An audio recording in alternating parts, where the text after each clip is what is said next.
লজ্জাও হয় না। সেই এই বিচার বিভাগ বসে থাকে। 14তে নির্বাচন হলো, একটা বিচারক একটা আদালত বলেছে সুও মোটো রুল দিয়ে যে বিনা ভোটে সরকার গঠিত হওয়া ভেরি স্পিরিট অফ দ্য কনস্টিটিউশনের বিরোধী, ভেরি স্পিরিট অফ দ্য নির্বাচন যাকে বলে ইলেকশনের যেই ভেরি স্পিরিট সেটা বিরোধী একটা আদালত বলে নাই। 2018 সাল রাতের নির্বাচন, ব্যালট বাক্স ভরা, দেখিয়েছে বিবিসি, একটা বিদেশি গণমাধ্যম। বাংলাদেশে কোনো গণমাধ্যমের সাহস হয় নাই।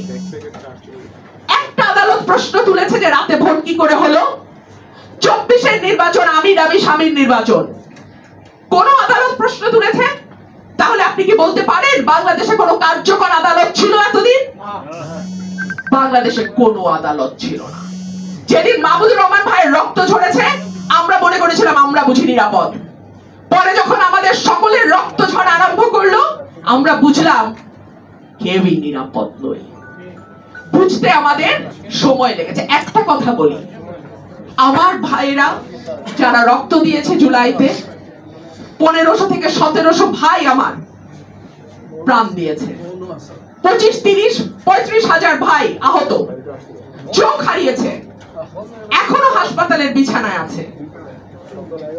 আমরা কিন্তু কেউ কারো প্রতিপক্ষ নই, আমরা কিন্তু কেউ কারো প্রতিদ্বন্দ্বী নই। গত 15 বছর আর 111-এর 2 বছর বিএনপির উপর দিয়ে অবর্ণনীয় নির্যাতন হয়েছে। বিএনপির নেতা কর্মীদেরকে গুম করা হয়েছে, বিচার বহির্ভূতভাবে খুন করা হয়েছে, নখ তুলে ফেলা হয়েছে, ইলেকট্রিক শক দেওয়া হয়েছে। হেফাজতে নিয়ে হেন কোনো নির্যাতন নাই বিএনপির নেতা কর্মীকে করা হয় নাই। সুতরাং এই আন্দোলন আপনাদের যেমন আন্দোলন, এই আন্দোলন আমাদেরও আন্দোলন।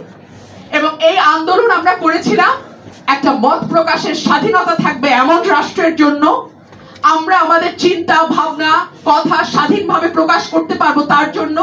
এবং আমি আপনার মতের সাথে দ্বিমত করতেই পারি, কিন্তু আপনি যেন নিঃসংকোচিত্তে আপনার মত প্রকাশ করতে পারেন তার জন্য আমি আমার জীবন দিতে প্রস্তুত। এমন একটা রাষ্ট্র আমরা তৈরি করতে চাই। সে কারণেই ডেফিনেটলি আপনার মতের সাথে আমার মত আলাদা হতেই পারে, কিছু ইস্যুতে হতে পারে, সব ইস্যুতে হতে পারে, আবার অল্প কয়েকটা ইস্যুতেও হতে পারে, তাতে কিছু যায় আসে না। কিন্তু আপনি যাতে নির্ভয়ে নিঃসংকোচিত্তে আপনার কথাটি বলতে পারেন এবং আমিও যাতে নির্ভয়ে নিঃসংকোচিত্তে আমার কথা বলতে পারি, তেমনই একটা বাংলাদেশের জন্য কিন্তু আমাদের আজকের এই সংগ্রাম, আজকের এই পথ চলা। আমি নতুন সংবিধানের ব্যাপারে একটা কথাই শুধু বলবো, এখানে আমি একেবারে আইনজীবী হিসেবে কিছু দিক আমি তুলে ধরতে চাই। সংবিধানের 2 অনুচ্ছেদের সঙ্গে 8 অনুচ্ছেদের একটা সংঘর্ষ রয়েছে। সংবিধানের 4-এর ক অনুচ্ছেদ যদি মানেন, কি আছে দেখে নিয়ে মানবেন কিনা সেই প্রশ্ন আমি রেখে গেলাম। সংবিধানে আরো কয়েকটি অনুচ্ছেদ আমি লিখে নিয়ে এসেছি যেখানে অনেকগুলো জায়গায় ইয়ে আছে, মানে কন্ট্রাস্ট আছে, মানে বৈপরীত্য আছে। আপনি যদি দেখেন 7-এর ক যদি থাকে, আপনি আমি সবাই কিন্তু ফাঁসিতে ঝুলতে হবে, আজকে হোক আর কালকে হোক ফাঁসি আমাদের হবে। 7-এর খ যদি ধরেন, it goes against the very spirit of the constitution। আমাদের জুরিসপ্রুডেন্সের যে বেসিক নিয়ম, আজকের পার্লামেন্ট কখনো আগামীর পার্লামেন্টকে বেঁধে দিতে পারে না। আজকের পার্লামেন্ট ঠিক করতে পারে না আগামীকাল পার্লামেন্ট, নতুন পার্লামেন্ট কি আইন করবে আর কি আইন করবে না। কিন্তু 7-এর খ বলে দিচ্ছে সংবিধানের এই এই এই এই অংশ কোনোদিন পরিবর্তন করা যাবে না। অর্থাৎ 2/3 মেজরিটিও যদি কোনো সরকারের থাকে সংসদে, তাদের পক্ষে সংবিধানের ওই অংশগুলো চেঞ্জ করা যায় না। It goes against the very spirit of jurisprudence and very spirit of the constitution itself। এটা হতে পারে না। তারপরে ধরেন 57 অনুচ্ছেদ, এটা বলে তো ভাই আমি বিরাট বিপদে পড়ছি। এই সংবিধান যদি থাকে মানেন, তাহলে 57 অনুচ্ছেদ অনুযায়ী হাসিনা প্রধানমন্ত্রী। মানে এটা তো সংবিধান বলতেছে ভাই। হ্যাঁ, আপনি 106 রেফারেন্স আনতে পারেন, কিন্তু 106 রেফারেন্সটা কিন্তু আমি পড়েছি, সেখানে কোথাও এই সরকার যে প্রধানমন্ত্রী মানে চিফ অ্যাডভাইজার যে প্রাইম মিনিস্টারের দায়িত্ব পালন করছে, এই লাইনটা কিন্তু কোথাও বলা হয় না। অল্প কয়েকটা লাইন, খুব যে ওয়েল ড্রাফটেড তেমনও নয়, এবং হিয়ারিং হয়েছে কিনা এই প্রশ্ন উঠছে। যাই হোক, এটা আরেক বিতর্ক তৈরি হবে এখন। তাহলে আসেন রাষ্ট্রপতি অপসারণ। এই সংবিধান যদি মানেন তাহলে স্পিকার ছাড়া রাষ্ট্রপতি আপনি অপসারণ করতে পারবেন না। সংসদ ইমপিচমেন্ট করতে পারেন, সংসদই নাই, তাহলে আপনি রাষ্ট্রপতিকে সরাবেন কি করে? আবারও আপনাকে সে 106 এর সাহায্য নিতে হবে।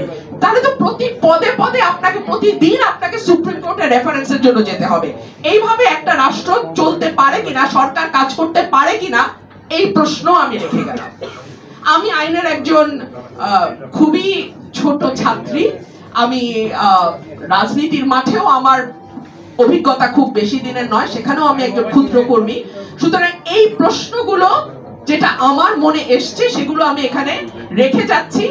আশা করি যারা বিদগ্ধজন আছেন তারা চিন্তা ভাবনা করে এমন একটা পথ বা এমন একটা উপায় তারা নেবেন যেটা আজকের সলিউশন না, আজকে আমার একটু কেটে গেল আমি ওইটুকুতে মলম লাগাই ভাবলাম যে ব্যাস হয়ে গেল, না, এরকম না।